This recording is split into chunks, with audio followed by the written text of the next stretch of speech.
गुरुजी, ये प्रश्न पूछा है अभय शुक्ला जी ने। जो आदि गुरु शंकराचार्य जी थे, वो अद्वैतवादी थे, अद्वैत में यकीन करते थे। उसके बावजूद उन्होंने कुछ प्रार्थनाओं की कुछ रचना की है, अष्टकों की रचना की है, तो फिर उसकी वजह क्या है? शंकराचार्य का मूल उद्देश्य ये था कि भारत से जो वैदिक धर्म उखड़ रहा है, बौद्ध उसको उखाड़ रहे हैं। कुमारिल भट्ट इनके साथ मिले थे, तो वैदिक धर्म की पुनः स्थापना करनी थी। भारत के अंदर से ये हालत हो गई थी कि जब कहीं कोई बौद्ध भिक्षु निकलता था तो उसकी परछाई जिस पर पड़ जाती थी उसके मुख से अपने आप निकलने लगता था, बुद्धम शरणम गच्छामि, बुद्धम शरणम गच्छ। इतना प्रभाव बुद्धिज्म का बढ़ गया था। कुमारिल जो थे, जब भिक्षा लेने के लिए गए तो एक महिला छत पर बैठी थी। उसने कहा, बाबा भिक्षा ले। वो कहने लगा, मैं ऐसे छत पर से थोड़ी भिक्षा लूँगा। अगर भिक्षा देनी है तो साधु को जैसे दी जाती है, नीचे आ। उसने कहा, बाबा मैं नीचे आऊँगी तो मेरे धर्म की कौन रक्षा करेगा? नीचे आते किसी बुद्ध की परछाई पड़ गई तो मेरे मुंह से तो अपने आप ही निकलने लगा, मैं अपना धर्म बेच के नीचे थोड़ी आऊँगी। तो कहने लगे, हम इसीलिए निकले, तेरे वैदिक धर्म की हम रक्षा करेंगे, तो हमें आकर।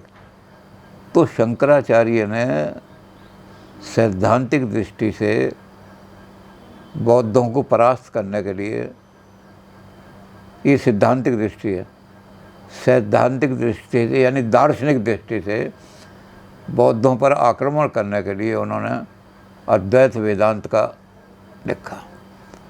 लेकिन शंकर ये भी जानते थे, शंकर ने दो चीज़ें लिखी हैं, दो लेवल की चीज़ें लिखी हैं। ज्ञानवान लोग हैं बड़े, वो अद्वैत को, फिलॉसफी को समझ जाएंगे, और जो अज्ञानी हैं वो तो सारे बौद्ध बन जाएंगे, सारा हिंदुस्तान। तो उन्हें भी तो बचाना है बुद्ध धर्म से। तो शंकराचार्य ने दो स्तर माने। जो कम ज्ञानी हैं, यानी जो अज्ञान आश्रित हैं, वो जो पार ब्रह्म को देखते हैं, वो माया के पर्दे से देखते हैं, क्योंकि उनकी आंखों पर माया का पर्दा पड़ा हुआ है। और माया का पर्दा जो है वो 3 गुण का है। जब वो रजोगुण के माध्यम से उसको देखते हैं तो ब्रह्मा, उनको ब्रह्मा दिखाई देता है, क्रिएटर है। जब वो उसको एक्टिविटी के रूप में देखते हैं तो उनको वही ब्रह्म विष्णु दिखाई देता है। निर्गुण ब्रह्म जो है वो सगुण हो जाता है, क्योंकि गुण के द्वारा देख रहे हैं वो। ये 3 गुण हैं प्रकृति के, वो इस प्रकृति यानी माया के, प्रकृति ने माया के 3 गुण हैं। तो इन माया के द्वारा वो ईश्वर को देखते हैं, तो उन्हें वो ब्रह्म, निर्गुण ब्रह्म ईश्वर दिखाई देता है। तो आम आदमी के लिए ईश्वर सत्य है, निर्गुण ब्रह्म को जान नहीं सकता आम आदमी। अब जब ब्रह्म सत्य है, यानी जब ब्रह्मा सत्य है, ब्रह्म विष्णु सत्य है, शिव जी सत्य हैं, तो उनकी आराधना करने के लिए मंत्र भी लिखने चाहिए। तो भज गोविंदम लिख दिया इन्होंने। और उस भज गोविंदम का कहा कि वही निर्गुण ब्रह्म है जिसको तुम माया के द्वारा देख रहे हो, सगुण होकर प्रकट हो रहा है। उसकी सगुण उपासना करने के लिए मैं तुम्हें लिख। तो जो आम आदमी के लिए फिलॉसफी लिखी है वो अद्वैत नहीं है। आम आदमी अद्वैत को बिल्कुल नहीं समझ सकता। आम आदमी के लिए सगुण ब्रह्म की बात की उन्होंने, और ये कह दिया कि सगुण ब्रह्म वो है जो माया से आच्छादित है।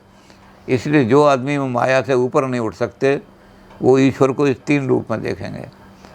तो उन 3 रूप में जो छोटे लेवल के आदमी हैं, नीचे के लेवल के आदमी हैं, उनके लिए जो लिखा, उनके लिए उपासना की पद्धतियाँ भी लिखी और सारी लिखी। पंचदेव का वर्णन किया उन्होंने 3 की बजाय, और पंचदेव के लिए उन्होंने सारे मंदिर भी स्थापना किए सारे। गणपति, ब्रह्मा विष्णु महेश तो थे ही, उसके लिए उन्होंने गणपति और सूर्य 2 और ऐड कर दिया। तो 5 देव की पूजा करने का विधान जो है उन्होंने आम आदमी के लिए बनाया, और निर्गुण का ब्रह्म का उन्होंने फिलोसफर्स के लिए या ज्ञानियों के लिए बनाया।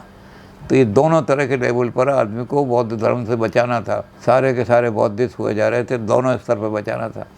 आम आदमी को भी बचाना था और दार्शनिकों को, बुद्ध के दर्शन को भी खंडन करना था।